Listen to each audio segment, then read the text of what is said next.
نحمده ونستعينه ونستغفره ونعوذ بالله من شرور أنفسنا ومن سيئات أعمالنا من يهده الله فلا مضل له ومن يضلل فلا هادي له أشهد أن لا إله إلا الله وحده لا شريك له وأشهد أن محمدا عبده ورسوله وبعد فإن خير الكلام كلام الله وخير الهدي هدي محمد صلى الله عليه وآله وسلم وشر الأمور محدثاتها فإن كل محدثة بدعة وكل بدعة ضلالة وكل ضلالة في النار.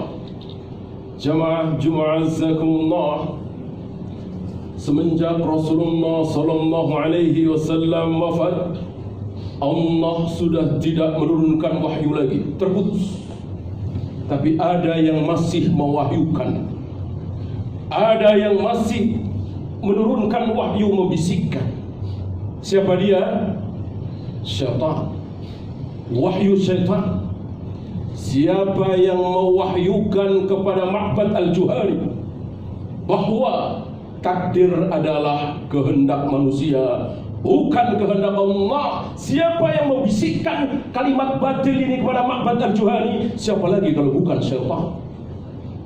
Siapa yang mewahyukan kepada anak-anak muda Khawarij bahwa minum khamar itu kafir, berjudi itu kafir, berzina itu kafir?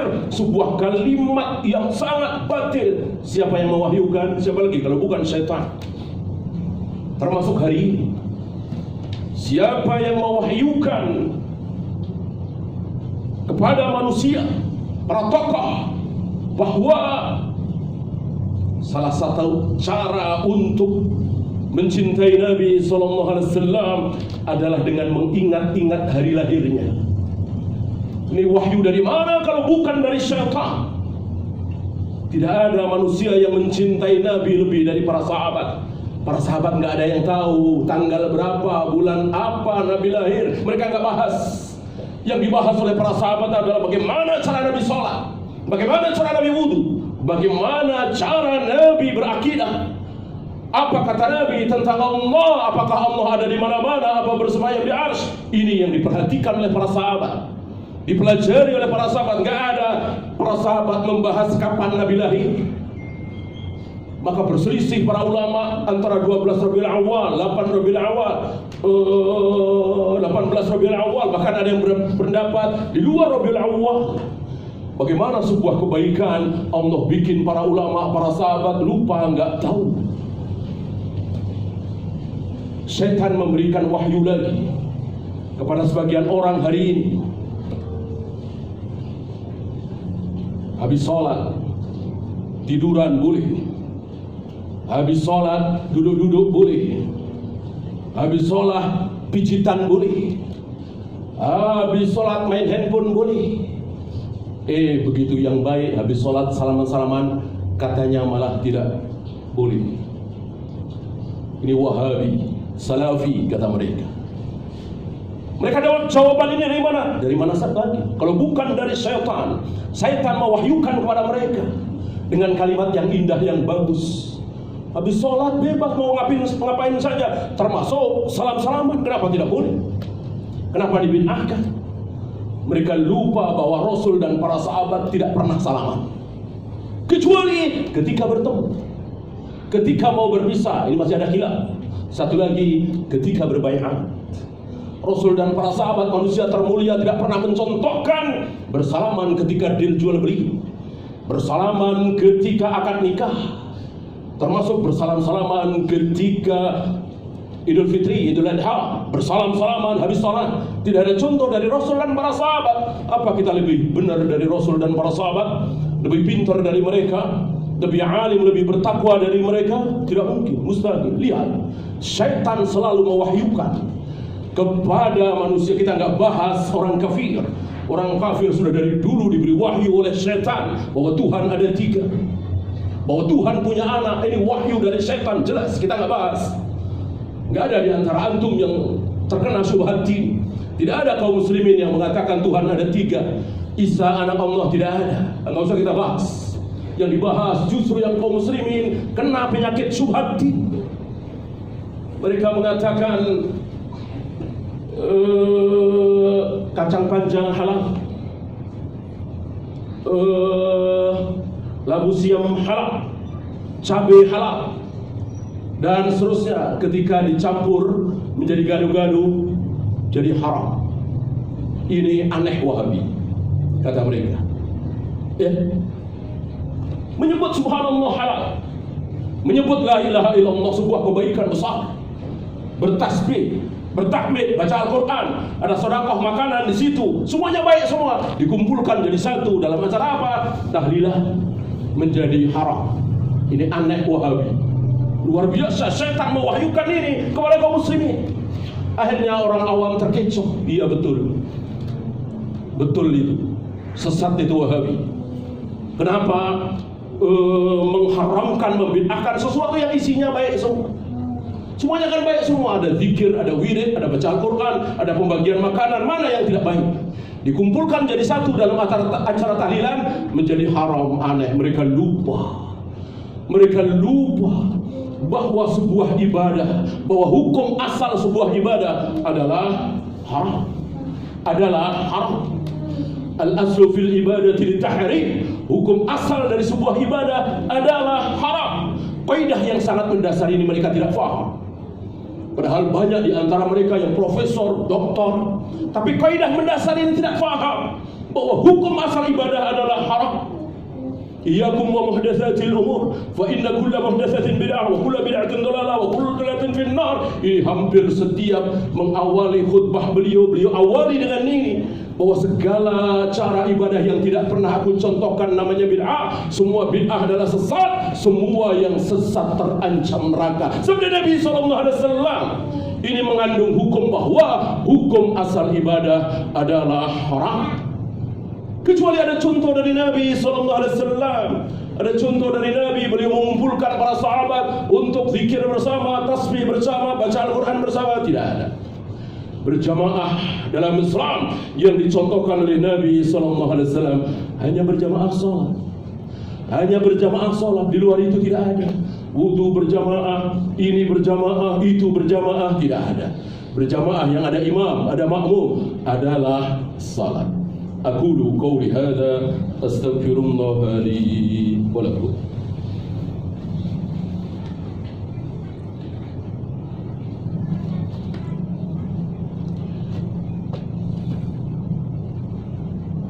Alhamdulillah hamdan katsiran tayyiban mubarakan fi kama yuhibbu rabbuna wa yarda. Asyhadu an la ilaha illallah wahdahu la syarika lah wa asyhadu anna Muhammadan abduhu wa rasuluhu wa ba'd. Ayuhal ikhwah, ketika Nabi membawakan wahyu dari Allah menjelaskan tentang sifat-sifat Allah, bahwa Allah bersemayam di atas arsy, Allah menciptakan Adam dengan kedua tangannya, Allah akan menggulung langit dengan tangan kanannya, Allah turun ke langit dunia setiap sepertiga malam, Allah menghadapkan wajahnya ke wajah orang yang sedang sholat. Wahyu-wahyu ini setan iblis tidak berani ikut campur. Maka para sahabat tidak ada yang kemasukan wahyu setan. Semua mendapatkan wahyu dari Allah bahwa Allah bersemayam di atas arsy, Ar-Rahmanu 'alal arsy istawa. Allah menciptakan Adam dengan kedua tangannya, ma manaka anta sudah lima khalaqtu bi yadayya, dan seterusnya dan seterusnya. Hanya wahyu Allah yang masuk. Hari ini selain wahyu Allah, masuk wahyu setan. Kalau Allah menghadapkan wajahnya ke wajah orang yang sedang sholat, bagaimana di Ka'bah sana? Ada yang menghadap ke barat, ada yang menghadap ke timur, ke selatan, utara, timur laut, tenggara, dan seterusnya. Apa nggak bingung Allah? Lihat, ini wahyu. Wahyu siapa? Wahyu setan. Setan masukkan ke hati kaum muslimin, sehingga mereka menolak sabda Nabi. Ini sabda Nabi, bahwa Allah menghadapkan wajahnya ke wajah orang yang sedang sholat. Oleh karena itu, jika kalian sedang sholat, jangan meludah ke depan. Kalau terpaksa buang ludah, jangan ke depan, tapi ke bawah atau ke samping kiri atau begini, sambil beliau mencontohkan dengan kain beliau. ludahnya beliau masukkan ke kain beliau, dan seterusnya. Tidak ada sahabat yang terkena syubhat itu. Tidak ada pertanyaan para sahabat. Kalau Allah turun ke langit dunia setiap sepertiga malam, bukankah di setiap permukaan bumi pasti selalu ada sepertiga malam? Wahyu syaitan ini tidak sampai ke sahabat. Allah halangi wahyu syaitan ini. Hari ini tidak. Berapa banyak saudara-saudara kita kaum muslimin yang mengatakan seperti itu. Kalau Allah betul-betul turun ke langit dunia setiap sepertiga malam, berarti hari ini Allah sedang turun ke langit dunia. Cuman dunia yang mana, sebelah mana, dan seterusnya. Ini mereka lupa bahwa yang mereka bahas adalah zat yang maha gaib. Zat yang maha gaib. Jin gaib, malaikat lebih gaib, Allah Rabbul Alamin lebih gaib lagi. Gaib bertingkat-tingkat. Di depan kita ada orang kafir yang sedang luar biasa sakaratul maut, kita melihat biasa-biasa saja. Di depan rumah sakit, tempat tidur rumah sakit, biasa-biasa saja. Gaib bagi kita. Dia disiksa di alam barzah, lebih gaib lagi. Neraka surga, lebih gaib lagi. Allah Rabbul Alamin yang paling gaib. Bagaimana kita berbicara tentang Allah, lalu harus bisa dicerna oleh akal kita, nggak bakalan nyambung. Maka lihat para sahabat yang paling cerdas, para sahabat yang paling benar. Setiap kali ada informasi dari Allah, setiap kali ada khabar tentang Allah lewat lisan Nabi SAW, seaneh apapun, sami'na wa ata'na. Inilah wahyu syaitan yang wajib kita ketahui, dan tidak mungkin kita bisa tahu mana wahyu Allah, mana wahyu syaitan kalau tidak belajar. Kalau tidak belajar, maka wajib bagi kita semua untuk terus belajar manhaj akidah. Jangan habiskan waktu untuk akhlak, untuk ini itu sekali-sekali.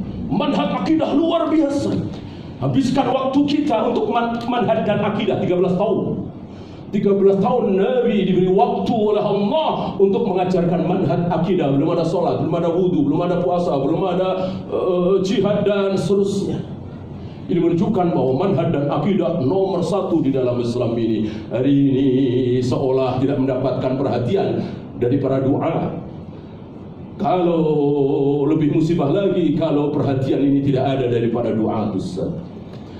Allahumma salli ala Muhammad wa ala ali Muhammad kama sallaita ala Ibrahim wa ala ali Ibrahim innaka Hamidum Majid. Allahumma ighfir lil muslimina wal muslimat wal mu'minina wal mu'minat al ahya'i minhum wal amwat. Rabbana la tuzigh qulubana ba'da idh hadaytana wa hab lana min ladunka rahmah innaka antal wahhab. Rabbana atina fid dunya hasanah wa fil akhirati hasanah wa qina adzaban.